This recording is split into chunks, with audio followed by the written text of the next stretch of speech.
Gente, hoje é sábado, 16 de dezembro, então temos nosso tradicional resumão semanal, onde eu faço a síntese de todos os assuntos tratados aqui no Fora de Curva no decorrer dessa semana que está se encerrando, ou seja, do dia 11 ao 15 de dezembro. Então vamos começar logo o trabalho. Meu nome é Eduardo Starosta, esse é o canal Fora de Curva.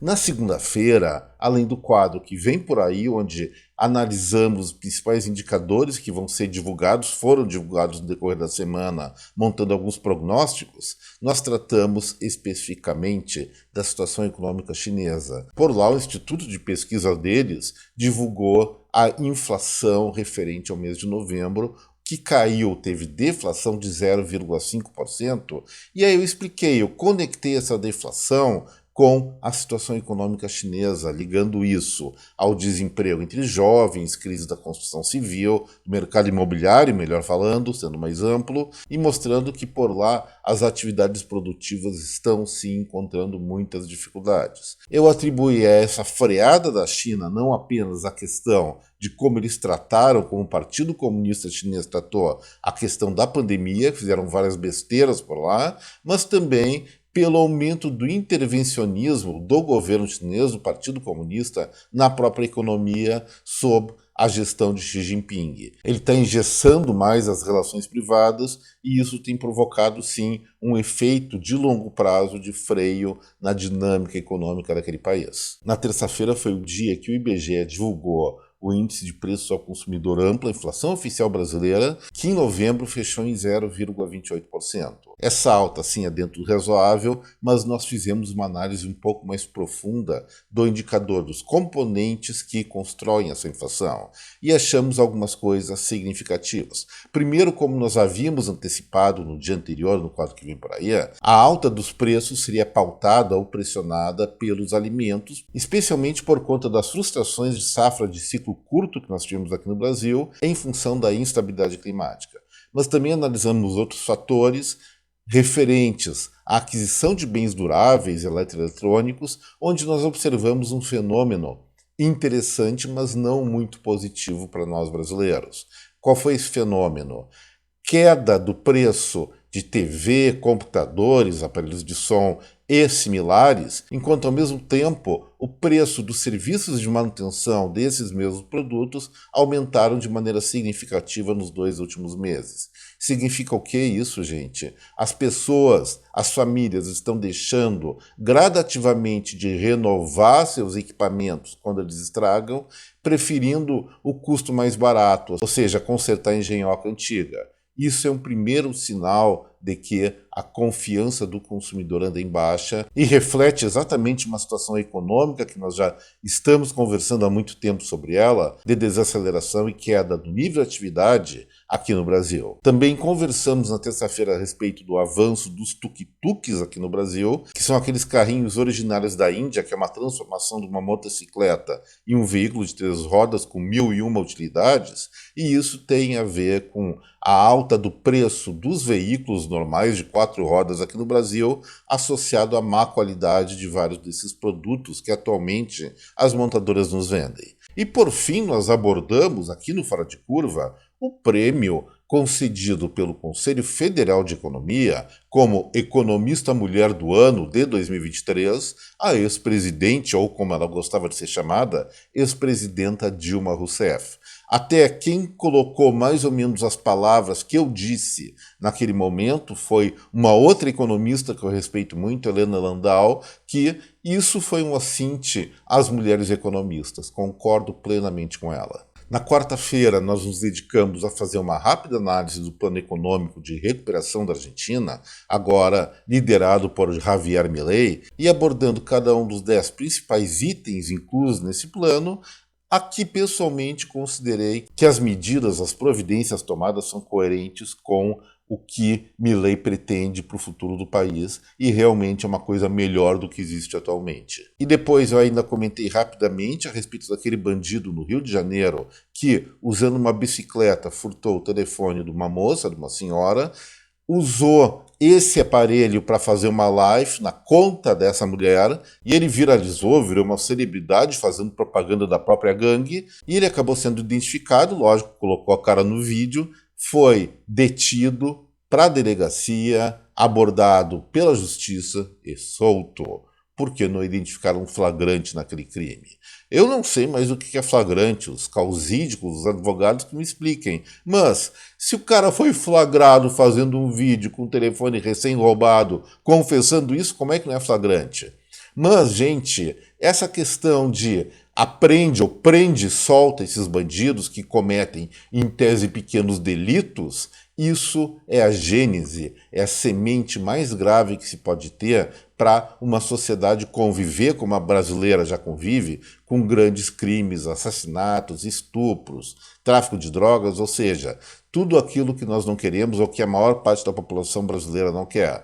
Aí eu citei o exemplo lá de Nova York, nos Estados Unidos, que para conter a criminalidade por lá, eles passaram a fiscalizar, a punir mais exemplarmente os pequenos delitos, para que esses delinquentes, diríamos assim, de baixa periculosidade, não se transformassem em bandidos de alta periculosidade. E é isso que deveria ser feito no Brasil, só não por causa exatamente da polícia, mas mais por conta da atual concepção de vida ou de crime da própria justiça, além de várias ONGs que defendem esse tipo de gente como se eles realmente fossem vítimas da sociedade. Vítimas somos nós que temos que nos submeter a isso e olhar para todos os lados com todo cuidado para não ser assaltado na rua ou coisa pior. Na quinta-feira, além de uma rápida análise do comércio varejista, do resultado do varejo aqui no Brasil em outubro, que registrou um crescimento no volume de vendas, mas queda no valor das mercadorias vendidas, isso explico direitinho no vídeo,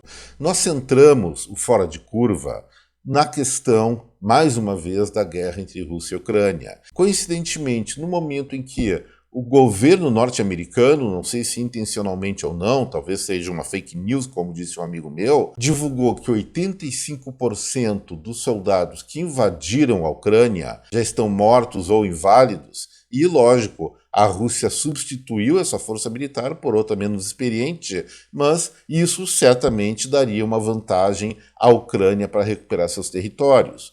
Porém, ao mesmo tempo que isso está acontecendo, os recursos, não só financeiros, mas especialmente bélicos, entregues pelos Estados Unidos, seus companheiros da OTAN, à Ucrânia para se defender da agressão russa, estão cada vez minguando mais e talvez seja encerrado nos próximos meses. E aí, dentro dessa análise, ressaltando minha total defesa à Ucrânia, sou completamente contra essa invasão criminosa dos russos, mas tenho que analisar, me forço a analisar os dados, as informações de uma maneira mais fria.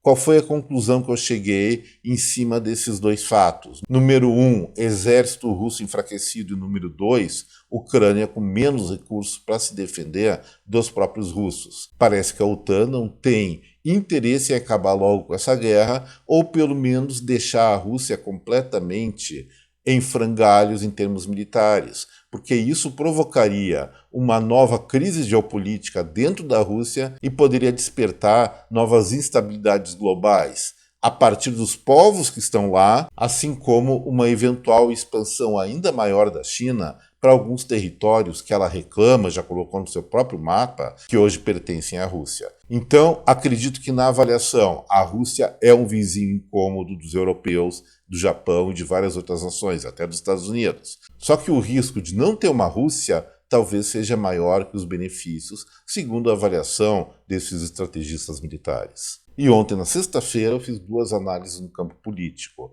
que aconteceu? Era para mim trabalhar em cima da prévia do PIB Banco Central de outubro, que não ficou pronta, vai ser divulgada só dia 20 de dezembro, então arrumei outros assuntos bem interessantes por fora de curva. O primeiro, como não poderia deixar de ser, foi o comportamento muito do estranho, até engraçado, sob certo ponto de vista, do ex-juiz, atual senador pelo Paraná e talvez ex-senador, porque tem 2 processos contra ele para tirar o mandato, o Sérgio Moro, trocando afagos e gentilezas com o recém-escolhido ministro do STF, Flávio Dino. Expliquei o contexto do Moro, que ele se transformou numa unanimidade negativa no meio político brasileiro. Certamente ele tem alguns eleitores ainda, mas não tanto quanto com os quais ele foi eleito.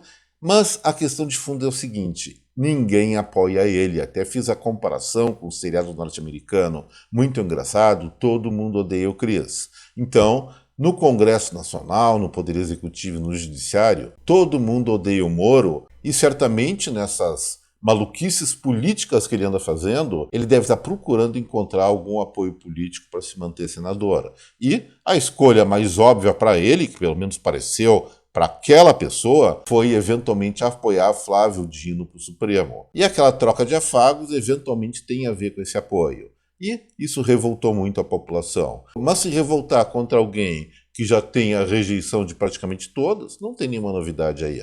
Mas novidade mesmo, teve no segundo assunto, não é novidade propriamente dito. É um desmascaramento da estratégia que existe atualmente de relação entre Congresso Nacional e Poder Executivo. Tem muita gente comemorando que foi derrubado o veto do presidente da República, Luiz Inácio da Silva, no que diz respeito ao marco temporal das terras indígenas e também no que se refere à desoneração da folha de pagamentos. O Congresso criou leis a respeito disso, Luiz Inácio da Silva, o presidente da República, vetou e o Congresso novamente, Câmara e Senado derrubaram o veto e teve festas, mais festas. Será que foi uma derrota do governo? Muita gente diz que sim, mas eu acho que não.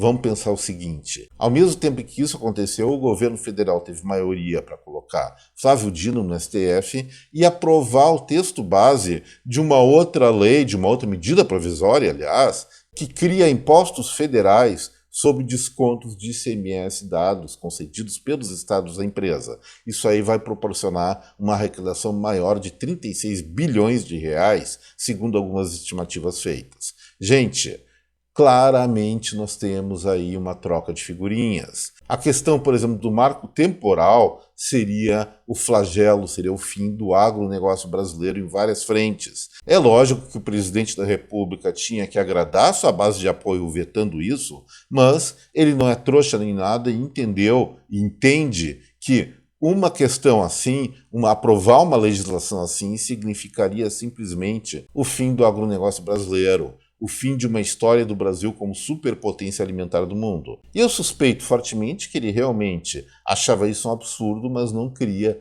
trair a sua base eleitoral. Então, vetou e acertou eventualmente nos bastidores a derrubada do próprio veto. Isso acontece em política, nos bastidores do Congresso Nacional, lá todo mundo sabe, só que não entrou ainda na cabeça dos brasileiros, o que realmente é um cinismo, é uma hipocrisia do que nós vamos chamar de casta política brasileira. E aí eu tentei esclarecer essa questão até como indicativo de sugestão de mudança de representantes eleitos nas próximas eleições. E assim, com essa reflexão, eu dou por encerrado o resumão semanal desse sábado, solicitando a quem está me ouvindo, quem está me assistindo, não esqueça do like, do compartilhamento do vídeo e aos que assistem essa película pela primeira vez, eu faço o convite para se inscrever no canal. Gente, uma boa continuidade de final de semana para cada um de vocês. Até breve. Tchau, pessoal.